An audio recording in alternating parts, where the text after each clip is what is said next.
عدالت نے اپنی مرضی سے اس کو لائیو دکھانا شروع کیا تھا، ورنہ اس میں عوام کا کوئی انٹرسٹ نہیں ہے، کوئی دلچسپی نہیں ہے۔ جبکہ سچ یہ ہے کہ صرف اس دن کی سماعت جو قاضی صاحب نے بلاک کروائی تھی، ایک دن میں 75,000 فالوور ملے تھے سپریم کورٹ کے یوٹیوب اکاؤنٹ کو۔ یہ عوام کا انٹرسٹ تھا کہ ایک ہی دن میں 75,000 آپ کو فالوور ملے۔ سب سے زیادہ ویو کیے جانے والے عمران خان کی پیشی کے بعد وہ معاملات تھے۔ ایک تصویر جب باہر آئی تھی تو کیا ہوا تھا اور عوام کا کتنا انٹرسٹ تھا، یہ سب اچھی طرح جانتے ہیں۔ نہیں کوئی جانتا تو قاضی صاحب نہیں جانتے۔ لیکن جو انہوں نے غیر قانونی حرکت کی ہے، اب وہ میں آپ کو بتاتا ہوں۔ اب قاضی صاحب کو کوئی الہام ہوا ہے کہ یہ جو پروسیڈنگز ہو رہی ہیں، اگر یہ لائیو گئیں تو عمران خان اس کا سیاسی استعمال کریں گے۔ قاضی صاحب کہتے ہیں کہ ہم نے اس کو ریجیکٹ کر دیا، مسترد کر دیا، اور بعد میں ہمارے خدشات درست ثابت ہوئے، کیونکہ عمران خان نے کورٹ کو جب ایڈریس کیا 30 مئی 2024 کو، تو 8 فروری کے الیکشن پر کمیشن آف انکوائری، اپنی جیل کے معاملات اور دیگر معاملات پر بات کی۔ پھر قاضی صاحب کا کہنا ہے کہ all these matters have nothing to do with the subject matter of these appeals۔ یعنی یہ بات آپ نے بڑے غور سے سمجھنی ہے، جو لوگ یہاں موجود نہیں ہیں ان کے فیئر ٹرائل کے حق کو یہ مجروح کرتا ہے اگر اس طرح کی باتیں کریں، یہ قاضی صاحب فرما رہے ہیں۔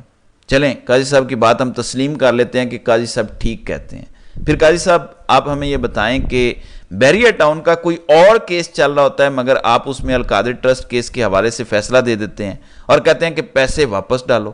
آپ سے کسی نے نہیں پوچھا تھا، اور عمران خان کے خلاف آپ اس میں ریمارکس دے دیتے ہیں کہ کہیں نہ کہیں کوئی جرم ہوا ہے جس کا یہ پیسہ آیا ہے۔ آپ نے کیسے یہ ریمارکس دیے؟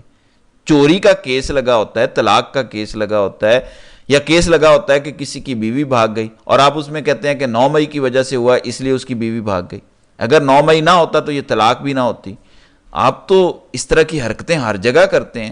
2017 کا جو فیض آباد دھرنا کا فیصلہ آپ نے دیا، اس میں آپ نے 2014 کے دھرنے کو فضول میں ڈال دیا۔ آپ سے کسی نے پوچھا ہی نہیں تھا۔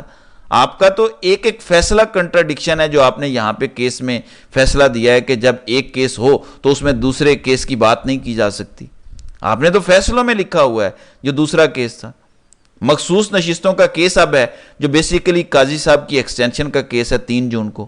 اس میں فل کورٹ جو بنایا گیا ہے، 6 ججز ایسے ہیں جو شاید آئین کے ساتھ کھڑے ہوں گے، لیکن 7 ججز قاضی صاحب سمیت غیر آئینی فیصلہ دے سکتے ہیں، جس میں یہ جو مذائقہ خیز آرڈر جاری کیا گیا ہے ان 7 میں سے 4 ججز یہاں شامل ہیں، جسٹس قاضی فائز عیسیٰ، امین الدین، جمال خان مندوخیل اور حسن اظہر رضوی۔ یہ 4 نورتن ہیں جنہوں نے بتا دیا ہے کہ قاضی صاحب سیاہ کریں گے تو ہم سیاہ کریں گے، قاضی صاحب سفید کریں گے ہم سفید کریں گے۔ صرف جسٹس اطہر من اللہ اپنا ڈیسینٹنگ نوٹ لکھیں گے، ابھی انہوں نے لکھا نہیں ہے، ابھی وہ آنا ہے، اصل سٹوری تو وہاں بنے گی جسٹس اطہر من اللہ جب ڈیسینٹنگ نوٹ لکھیں گے۔ پھر دیکھیں گے قاضی صاحب اپنی ایکسٹینشن کے لیے ذلیل ہونے کو بھی تیار ہیں۔ قاضی صاحب چاہتے تو ایک لارجر بینچ اپنے ہم خیال ججز کا بنا لیتے اور فیصلہ لے لیتے، لیکن انہوں نے فل کورٹ بنایا۔ انہوں نے کہا کہ ٹھیک ہے مجھے ذلیل کرتے ہیں تو کریں، لیکن میں کہوں گا کہ میں نے فیئر اینڈ سکوئر ایکسٹینشن لی ہے۔ فل کورٹ کا فیصلہ تھا کہ مخصوص نشستیں دوسری جماعتوں کو ملنی چاہیے، اس کے بعد اگر مجھے ایکسٹینشن ملتی ہے 2/3 اکثریت سے تو یہ تو قانون کی منشا ہے، یہ تو آئین کی منشا ہے، یہ تو پارلیمان کی منشا ہے۔ تو بڑی ٹیکنیکل گیم ڈالی گئی ہے یہاں پہ۔ قاضی صاحب نے جو کہا کہ ایک سیاستدان کو ہم لائیو اس لیے نہیں دکھا سکتے کہ وہ پولیٹیکل پوائنٹ سکورنگ کرے گا، یہ آپ ذرا غور کریں بغض کیسے نکلا ہے قاضی صاحب کا۔ میں اب آپ کو دکھانے لگا ہوں جب قاضی صاحب نے پولیٹیکل پوائنٹ سکورنگ کرنے کا پورا موقع فراہم کیا، بلکہ مدد دی، سہولت کاری کی ہے۔ ذرا سنیں، یہ جب کیس کا فیصلہ آیا، اور یہ 2 مہینے پرانی بات ہے، زیادہ پرانی بات نہیں، یہ دیکھیں۔ The late Mr. Zulfikar Ali Bhutto did not get a fair trial, and it was not in accordance with the constitution requirement of due process.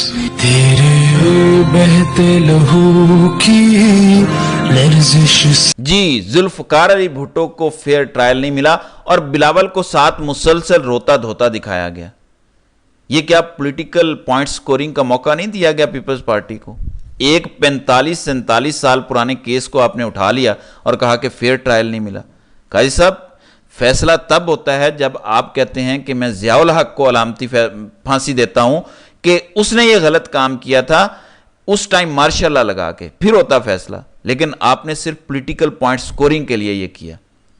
اب آپ اپنے آپ کو جوڈیشل میوریک ثابت کرنا چاہتے ہیں، مشرف کی بھی جو سزائے موت آپ نے بحال رکھی وہ بھی صرف آپ نے اس کی رضامندی سے کی، ان کی رضامندی سے کی، تاکہ آپ کو جوڈیشل میوریک بنا کے دنیا کو دکھایا جا سکے۔ کیوں؟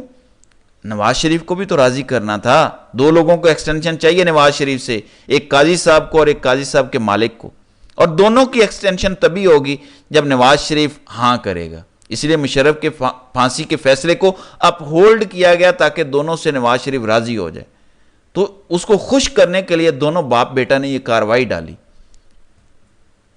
میں انہیں یہی کہوں گا کہ انہیں ادراک نہیں ہے کہ اس وقت یہ کیا کرنے جا رہے ہیں۔ بہرحال دیکھتے ہیں کہ آگے کیا ہوتا ہے۔ تو ناظرین کرام، آپ کی اس ویڈیو کے حوالے سے کیا رائے ہے؟ آپ اپنی رائے کا اظہار کامنٹ سیکشن میں ضرور کیجیے گا۔